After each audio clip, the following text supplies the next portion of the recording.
عموماً لوگ گلاب کی پتیوں پر نہیں چلتے، ان کا یہ خیال ہوتا ہے کہ ان پر پاؤں نہیں رکھنا چاہیے۔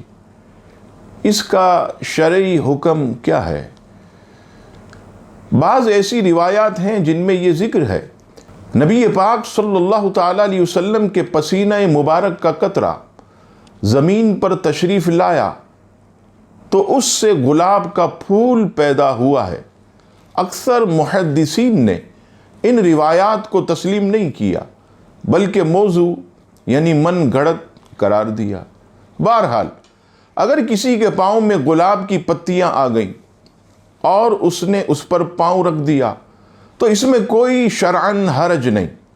اس کے علاوہ اگر کوئی شخص کسی بزرگ کے یعنی پھول نچھاور کرے کسی عالم دین پر یا دولہا پر تو ظاہر سی بات ہے وہ جب پھول برسائے جائیں گے تو نیچے ہی زمین پر آئیں گے، اور اگر لوگ اس پر پاؤں رکھتے ہوئے جوتیوں سمیت بھی چڑھ جائیں تو اس میں شرعاً کوئی مضاحکہ نہیں۔